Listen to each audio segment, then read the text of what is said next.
Welcome. Welcome to this week's BTO Talk on generative AI. My name is Michael Alf, calling from Lisbon and working with various companies around the world on generative AI transformation. And today I have Markus with me. Markus. Yes, Michael, you are changing the partners every week, don't you? Yeah, Markus Kuiper here from hot and sunny Singapore. I'm a professor for B2B marketing at the National University of Singapore and also a co-founding partner together with Michael of Beyond the Obvious, together with our third partner, Rob, who can't join us today. He will be back with us next week. Yes, and we are all helping organizations to get into the game of Gen AI, not necessarily through consulting, but through education and really speeding up the knowledge of participants in workshops, seminars, and trainings. But before we go there, Michael, big news from the industrial and financing side, a raising party last night. Yes, that's true. Look, one of the questions always is it hype, Gen AI? And yes, there is some hype. And at the other side, there's still billions going into this sector. So look, I mean, I get the discussion around the hype. At the same time, I mean, these are people who need to kind of provide a return on their investments. So they are careful what they do and how much more they are investing it. And we're talking about OpenAI. There's a lot of rumors around OpenAI from a lot of people leaving, even co-founders and others, and restructuring. And all of that is happening right now.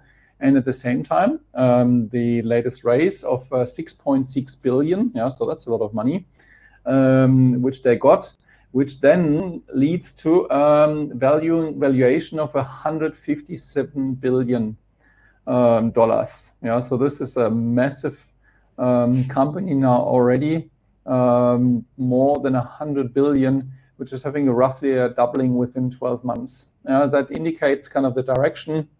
You're seeing similar things from Anthropic and Grok and kind of all these major platforms. They're still raising a lot of money and are valued at incredibly amounts. So I think the air gets thinner up there. So you see how much money you actually need to really improve these models further. And yes, they're burning a lot of money in the processing as well. That's a challenge. So you have on the other side really kind of the verticals. The verticals is really kind of the main driver at the moment with a lot of solutions out there. They get far less money, obviously, but they address some specific problems. So that's kind of the news of from my end. Markus, what about you? Yeah, massive news, and again, we call it at Beyond the Obviously, Be Obvious. We call it the race for supremacy in the AI business, and it is really the big players, and simply this kind of cap of investments will keep a lot of other competitors away from it. So what are these companies actually investing in? They are investing in solutions, Gen AI solutions for you. Small companies and organizations, medium size, and of course, large organizations. And we are getting around quite a bit, Michael, Rob, and myself. And this week I had a very interesting conversation with the banking sector in Germany, who actually admits themselves that they are definitely not at the forefront of Gen AI developments, Michael. They are admitting that they do it in a very German way. They think about restrictions and safety and governance first before they even allow themselves to work with some of these Gen AI tools. But at the same time, they do something, what a lot of companies do, they talk to consultants. And they talk to consultants who are, let's say, well-known in the finance sector. I'm not talking about the big four. And they are basically planning to spend a lot of money in how could the banking and financing sector invest in tools in Gen AI. And then I talked about the need of training the people about Gen AI, Michael, what it actually is. And they said, Markus, this is exactly the problem. We are not doing that. We talk about buying solutions maybe already without having the capability of the people and the knowledge, even understanding why we are buying them, investing in them, and how they could use them. So that really calls for a solution. Michael, any idea what that could be? Absolutely. We see that everywhere. Yeah. So you always have pockets now, yeah, with expertise in pretty much most of the organizations. Not all of them, and the larger, the easier it gets. Yeah. So, and there's quite some deep knowledge already, yeah, acquired over the last, especially 24 months. The challenge, we've spoken about that, is this is a topic everyone needs to be aware of and needs to be capable. Yeah, because it's affecting every single role. So therefore, kind of this training, educating is a great way. And the big question, how do you make it scalable and interesting? Yeah, so that people actually participate, enjoy that, and learn that. And I think we have a pretty good solution with from the very professional experience from clients that it needs to be very a hands-on and very pragmatic and oriented at specific use cases. So not a theoretical learning. There's always a little bit of that, but the focus needs to be on applied learning, if you like, in the job, and best in a fun environment. And what better than actually doing a simulation? We see that everywhere. Even in regular trainings, I mean, we're using simulations, all kind of simulations, all the time, role plays, things like that. And here we have simulations, and we are actually launching the Maverick solution very soon. We'll talk in detail about it probably next week when Rob is with us as well. But we wanted to share this sheet here, because sneak preview today. Absolutely. And maybe you talk a little bit about what we see here, because it's kind of the general overall learning process, obviously applied to Maverick. Markus. Absolutely. So ladies and gentlemen, as a world sneak preview, you are looking at maybe one of the first simulations for learning about generative AI. We call it the Maverick, and it's all about winning the race to generative artificial intelligence. It is a simulation because based on the experiences of decades the three of us have, adult learning happens the best when we are doing it ourselves, practicing it, making mistakes, coming back, having fun, getting a little bit worried about the next decision, and then seeing how that actually works out. We are covering more than 10 scenarios where we take people through, like yourself, through the simple steps of learning about generative AI. Maybe I talk about the first few, and then Michael, you chip in and say, so what else are we covering? Mm-hmm. At the beginning, it's really the basics. Why generative AI? And a simulation always is storytelling. So we have Anwar, the CEO of our Spin company, which we created for this simulation. And he asks you as a participant to implement generative AI in the Spin company.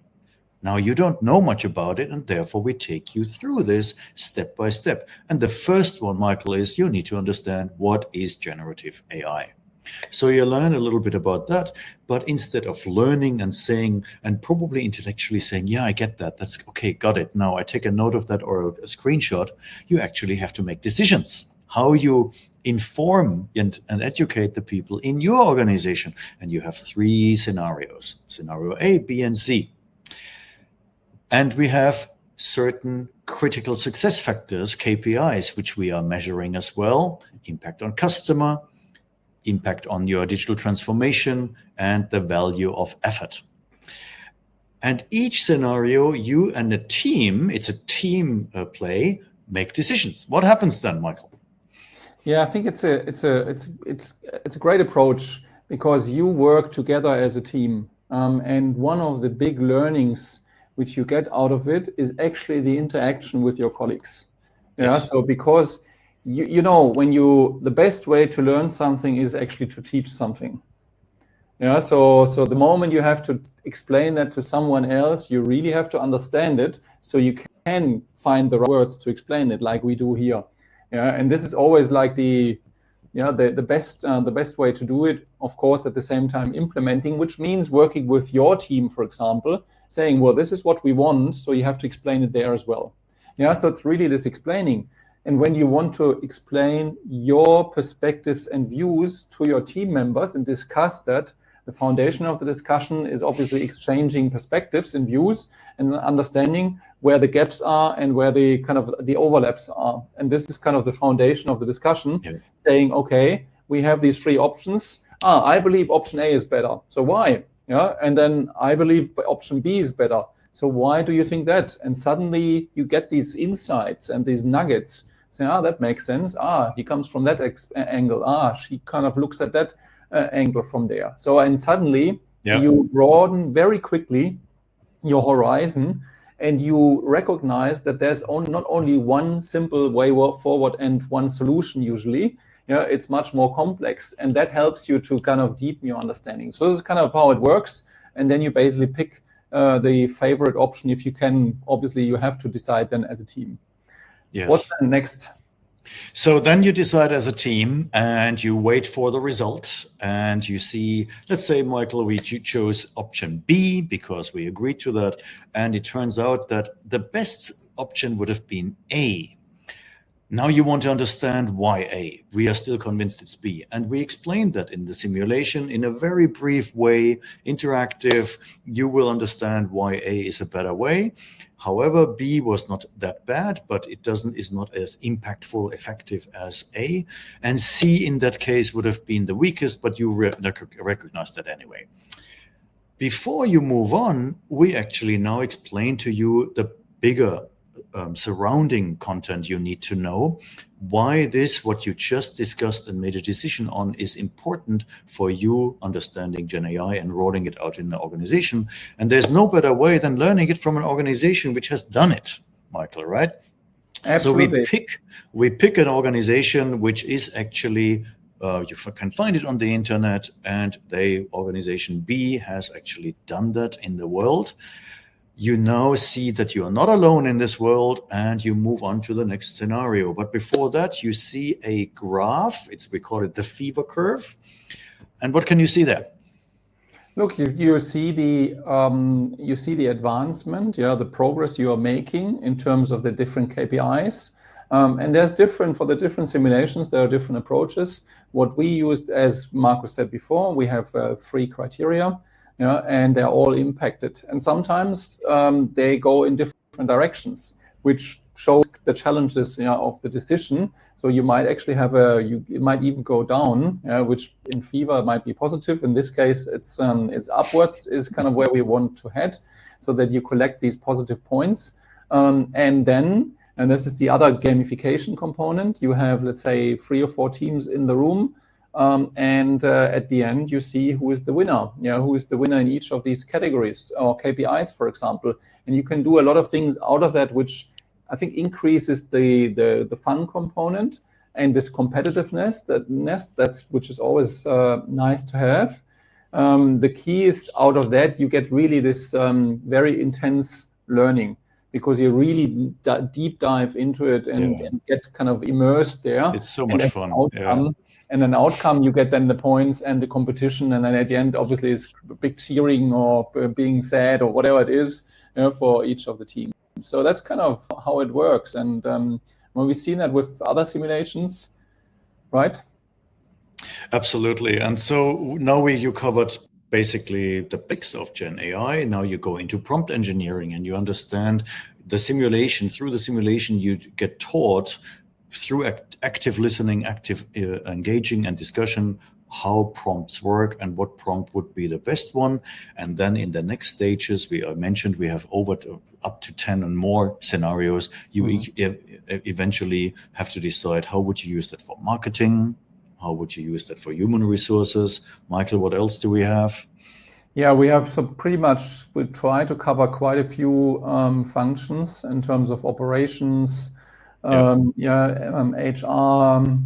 finance, marketing. So kind of pretty much all the functions are included there. There's an ethics element. There's also then towards the end, which here, coming back to the slide, so we bring it back to work, which actually where the whole thing concludes is terms of, well, you have a better understanding now. So how do you take that back into the organization? How to become this change agent? Because now you have this understanding, put it into practice, which I think that's kind of where this circle closes. So you can take back the learnings and apply that and implement that with your teams in your organization.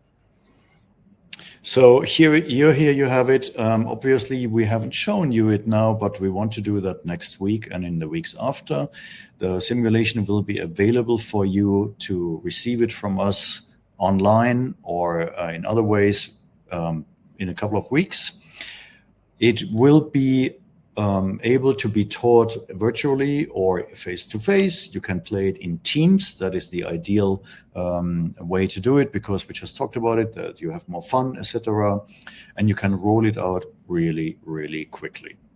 The demand we are seeing is very, very promising, and we will keep you up to date about Maverick winning the race towards generative AI, your way to learn about generative AI and to train your people in your organization in a fun but deep way to deal with GenAI challenges in the future. I think these are perfect closing words. Reach out to us if you want to learn more, hear more.